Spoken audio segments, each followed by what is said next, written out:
Hi, எல்லாரும் எப்படி இருக்கீங்க? நல்லா இருக்கீங்களா? உண்மையான அன்புனா என்ன? உண்மையான பாசம்னா என்ன? உண்மையான அன்பு பாசத்தை காட்டினா அன்பு வந்து வளருமா, அன்பு வந்து பெருகுமா அப்படிங்கிறத பத்தி நம்ம வீடியோல வந்து பார்க்க போறோம். அதாவது அன்புங்கிறது எது? அன்புனா எப்படி கடையில கிடைக்கிற இப்ப என்னோட மனைவி மேல நான் உண்மையான அன்பு வச்சிருக்கேன். என்னோட குழந்தைகள் மேல வந்து உண்மையான அன்பு வச்சிருக்கேன். என்னோட அம்மா அப்பா மேல நான் உண்மையான அன்பு வச்சிருக்கேன். எப்படி உண்மையான அன்பு வச்சிருக்கீங்க, நீங்க எப்படி சொல்றீங்க? ஏன்னா நான் தான் வந்து சாப்பாடு வாங்கி கொடுக்குறேன், காய்கறிகள் சமைக்க வாங்கி கொடுக்குறேன், என் குழந்தைகளுக்கு வந்து ட்ரெஸ் எல்லாம் வாங்கி தரேன், என் மனைவிக்கு வந்து வெளியில வந்து மளிகை சாமான் எல்லாமே வாங்கிட்டு வந்து கொடுத்துறேன். அப்ப உண்மையான பாசம் தானே அது அப்படின்னு சொல்றீங்களா? கிடையாது. அதே மாதிரி எல்லாருமே வந்து சொல்றேன், அதாவது பெண்கள் வந்து என்ன பண்றாங்க, வீட்டுல நான் என் கணவனுக்கு வந்து நல்லா சமைச்சு கொடுக்குறேன், துணி துவைக்கிறேன், வீட்டு வேலைகள் எல்லாம் செய்யறேன், அப்ப நான் உண்மையான பாசம் தானே வச்சிருக்கேன் அப்படின்னு வந்து சொல்றீங்களா? கிடையவே கிடையாது. அதெல்லாம் உண்மையான அதெல்லாம் வந்து கிடையாதுங்க. இதெல்லாம் வந்து ஒரு பாசா இருக்கட்டும். ஆனா உண்மையான பாசங்கிறது எது அப்படிங்கிறத பத்தி அந்த வீடியோல நம்ம பார்க்க போறோம். எது உண்மையான பாசம் அப்படின்னு சொல்லிட்டு நம்ம பார்க்கலாம்.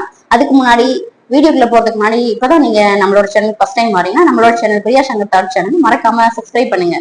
சரி, வாங்க இப்போ வந்து வீடியோக்குள்ள போகலாம். சப்ஸ்கிரைப் பண்ணுங்க, மறக்காம ஆல்ங்கிறத கொடுத்து டன் கொடுங்க. அப்பதான் வந்து நம்மளோட வீடியோஸ் எல்லாமே கரெக்டா நோட்டிபிகேஷன் வரும். வாங்க இப்போ வந்து வீடியோக்குள்ள போகலாம். சரிங்களா? அதாவது உண்மையான பாசம், சரி இதெல்லாம் கிடையாது, இதெல்லாம் உண்மையான பாசம் கிடையாதுன்னு சொல்றீங்க. அப்ப இதுதான் உண்மையான பாசம். உண்மையான பாசங்களை நம்ம எப்படி வெளிப்படுத்துறது? உண்மையான பாசத்தை வெளிப்படுத்துறதுக்கு நிறைய விதமா நம்ம வெளிப்படுத்தலாம். ஒண்ணு வார்த்தைகள் மூலமா வெளிப்படுத்தலாம், இன்னொன்னு நம்மளுடைய செயல்கள் மூலமா வெளிப்படுத்தலாம். சரிங்களா? வார்த்தைகள் மூலமா வெளிப்படுத்துறது எப்படி அப்படின்னா, அதாவது உண்மையா இருக்கணும், கரெக்டான வார்த்தைகளை வந்து பயன்படுத்தணும். எந்த வார்த்தையை வேணாலும் பயன்படுத்திட்டு அன்பா இருக்கேன்னு சொன்னா அது கரெக்டா இருக்குமா? அதாவது கரெக்டான வார்த்தைகள், அன்பான வார்த்தைகள் வந்து பயன்படுத்தணும். செயல்கள்னா அன்பா அவங்க கிட்ட நல்ல விதமா நம்ம நடந்துக்கணும். இன்னொன்னு சில உடல் ரீதியான அன்பை கூட நம்ம வெளிப்படுத்தலாம். அது மட்டுமல்ல, நம்ம ஒருத்தவங்க கிட்ட அன்பா இருக்கோம், வசமா இருக்கணும், அவங்க கிட்ட நம்ம உண்மையா இருக்கணும். பொய் சொல்லக்கூடாது, அவங்க கிட்ட எப்பயுமே வந்து நம்ம உண்மையா இருக்கணும். இதெல்லாம் இது மாதிரி பல விதமா நம்ம வந்து நம்ம அன்பை வந்து வெளிப்படுத்தலாம். சரிங்களா? சரி, ஓகே. இதெல்லாம் இருக்கட்டும்.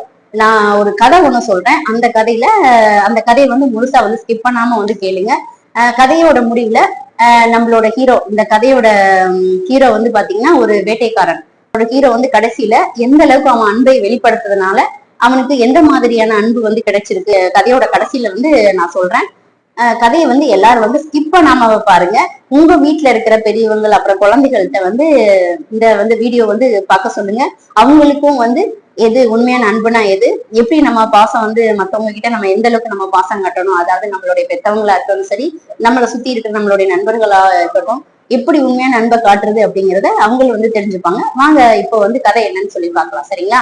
அதான் நம்மளோட கதையோட ஹீரோ யாருன்னு பாத்தீங்கன்னா ஒரு வேட்டைக்காரன். அவன் என்ன பண்ணுவான், டெய்லி வந்து காட்டுக்கு போவான். காட்டுல போயிட்டு நிறைய பறவைகளை வந்து வேட்டையாடிட்டு வருவான். அப்படி வேட்டையாடிட்டு வர பறவைகளை சந்தையில கொடுத்து அவன் வந்து அதை பணமாக்கி அதன் மூலம் தான் அவனுடைய குடும்பம் வந்து ஓடிட்டு இருந்துச்சு.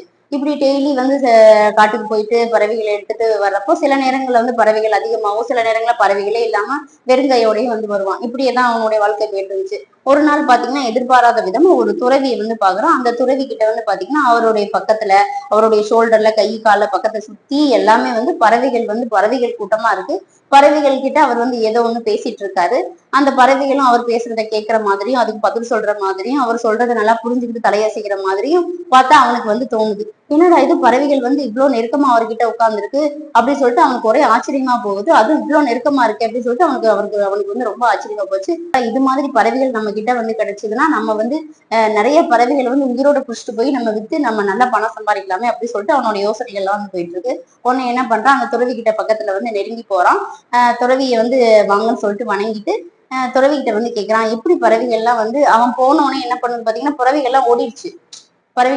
அதுக்கப்புறம் அவன் வந்து தலைவணங்க துறவி கிட்ட வந்து வணக்கம் சொல்லிட்டு, எப்படி பறவைகள் உங்ககிட்ட இவ்வளவு நெருக்கமா இருக்கு அப்படின்னு சொல்லிட்டு கேட்கிறான். நான் வந்து அந்த பறவைகள் மேல வந்து உண்மையான அன்பு வச்சிருக்கேன், அதனால பறவைகள் என்கிட்ட இவ்வளவு நெருக்கமா இருக்குன்னு சொல்லிட்டு துறவி வந்து சொல்றாரு. உன்னை என்னட்டு அவன் வந்து வீட்டுக்கு போயிடான். வீட்டுக்கு போயிட்டு அடுத்த நாள் வந்து காட்டுக்கு வந்து திரும்பி வரான். காட்டுக்கு வரப்ப என்ன பண்றான், ஒரு பெரிய கூண்டு எடுத்துட்டு வரான். கூண்டு எடுத்துட்டு வந்து ஒரு மறைவான இடத்துல கூண்டை வச்சுட்டு, அதாவது பறவைகளை வந்து உயிரோட பிடிக்கிறதுக்காக கூண்டு எடுத்துட்டு வரான் பாத்துக்கோங்க.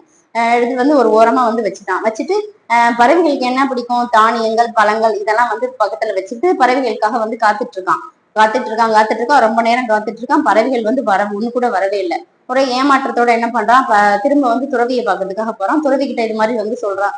உடனே வந்து துறவி சொல்றாரு, இந்த மாதிரி பறவைகள் எதுவுமே வரல அப்படின்னு சொல்லிட்டு அவன் வந்து சொன்னோடனே அதுக்கு துறவி சொல்றாரு, உங்ககிட்ட வந்து உண்மையான அன்பு இருந்திருக்காது, அதனாலதான் வந்து பறவைகள் வந்து வரல அப்படின்னு சொல்லிட்டு துறவி வந்து சொல்றாரு. உடனே என்ன பண்றான், இவன் அடுத்த நாள் வந்து திரும்பி அதே மாதிரி திரும்ப வந்து காட்டுக்கு வரான். அப்ப காட்டுக்கு வரப்ப அவனுக்கு வந்து பறவைகளை பிடிக்கணும் அப்படிங்கிற எண்ணமே கிடையாது. உடனே பறவைகள் வந்து வர்றதையும் அது பறக்கிறதையும் அது விளையாடுறதையும் அவன் வந்து பார்த்து ரசிச்சுட்டு இருக்கான். அது ஒண்ணு அது என்ன செய்யுது அப்படிங்கிறது ரொம்ப ஒரு அவனுடைய கண்ணுக்கு எப்படின்னா அந்த ஒரு சின்ன குழந்தைகள் வந்து விளையாடுற மாதிரி அவனுடைய கண்ணுக்கு தெரியுது. அவனுக்கு பறவைகளை பிடிக்கணும் அப்படிங்கிற எண்ணமே இல்லாம போது அந்த பறவைகள் வந்து ஒவ்வொன்றா ரசிச்சுக்கிட்டு இருக்கான். அப்படி ரசிச்சுக்கிட்டே இருக்கிறப்ப அந்த பறவைகள்லாம் என்ன பண்ணுது, அவனை சுத்தி வந்து விளையாட வர அவனை சுத்தி வந்து அவன்கிட்ட பக்கத்துல வந்து விளையாட வர ஆரம்பிக்குது. அவனோட சுத்தி பறவைகள் எல்லாம் வந்து எல்லா பறவைகளும் வந்து அவனை பக்கத்துல வந்து அவன்கிட்ட அவன் நம்ம துறவியை பார்த்த மாதிரி அவர்கிட்ட வந்து நல்லா வந்து அவன் உண்மையான அன்போட இருக்கான் அப்படிங்கிறத தெரிஞ்சுக்கிட்ட பறவைகள் எல்லாமே வந்து பக்கத்துல அவன்கிட்ட எல்லாம் வந்து விளையாட ஆரம்பிக்குது. இதை பார்த்துட்டு அவன் வந்து அவனுக்கு அந்த பறவைகளை பிடிக்கணுங்கிற எண்ணமே சுத்தமா போயிடுச்சு. அப்ப எந்த அளவுக்கு பாத்துங்க உருவாகும். அன்புங்கிறது ஒண்ணு இருந்துச்சுன்னு வச்சுக்கோமே, இந்த உலக உயிர்கள் எல்லாமே ரொம்ப வந்து சந்தோஷமா இருக்கும். அதாவது ஐந்தறிவு உள்ள விலங்குகள் பறவைகள்கிட்ட கூட நம்ம உண்மையான அன்பு காட்டணும். அது நம்ம கிட்ட இவ்வளவு அன்பா பாசமா இருக்கும் அப்படிங்கிறத வேட்டைக்காரன் வந்து தெரிஞ்சுக்கிட்டான். அத நீங்களும் இந்த இந்த கதையை பாக்குற நீங்களும் நல்லா தெரிஞ்சுக்கிட்டீங்க அப்படின்னு சொல்லிட்டு நான் நம்புறேன். நாமளும் வந்து நம்ம கிட்ட இருக்கிறவங்களும் சரி, இல்ல நம்ம பக்கத்துல இருக்கிறவங்க, இல்ல நமக்கு யாருன்னே தெரியாத ஒரு உறவா இருந்தாலும் சரி, எல்லார்கிட்டையும் நல்ல வார்த்தைகளை வந்து பயன்படுத்துங்க, அன்பான வார்த்தைகளை வந்து பயன்படுத்துங்க. அதாவது கஷ்டத்துல அவங்க இருக்காங்க அப்படின்னா உங்களால காசு பணம் கொடுத்து உதவ முடியாட்டினாலும் நான் இருக்கேன் கவலைப்படாதீங்க அப்படின்னு சொல்லிட்டு அன்பான வார்த்தைகளை வந்து சொல்லுங்க. இந்த அன்பு ஒண்ணு இருக்கிறதுனாலதான் இந்த உலகம் இன்னும் வந்து இயங்கிட்டு இருக்கு அப்படிங்கிறத யாரும் வந்து மறந்துடாதீங்க. உங்களோட வீட்டுல இருக்கிற எல்லாருக்கும் இந்த வீடியோ வந்து ஷேர் பண்ணி உங்களுடைய நண்பர்கள் எல்லாத்துக்கும் இந்த வீடியோ வந்து ஷேர் பண்ணுங்க. அவங்களை வந்து பார்க்க சொல்லுங்க. இந்த வீடியோ உங்களுக்கு பிடிச்சிருந்தா லைக் பண்ணுங்க, ஷேர் பண்ணுங்க, மறக்காம வந்து சப்ஸ்கிரைப் பண்ணுங்க. Bye. This video sponsored by Bymot app. இந்த பைமோட் ஆப்பை யூஸ் பண்ணி உங்களுக்கு தேவையான ஸ்டேஷனரி ஐட்டம்ஸ், மென்ஸ் அண்ட் விமென்ஸுக்கு தேவையான பியூட்டி ப்ராடக்ட்ஸ் எல்லாமே அவைலபிளா இருக்கு. இந்த ஆப்போட லிங்க் டிஸ்கிரிப்ஷன்ல கொடுத்துருக்கேன். வேணுங்கிறவங்க கிளிக் பண்ணி இந்த ஆப்புக்குள்ள வந்து விசிட் பண்ணி உங்களுக்கு தேவையான பொருளை பர்ச்சேஸ் பண்ணிக்கோங்க. நன்றி, வாழ்க வளமுடன்.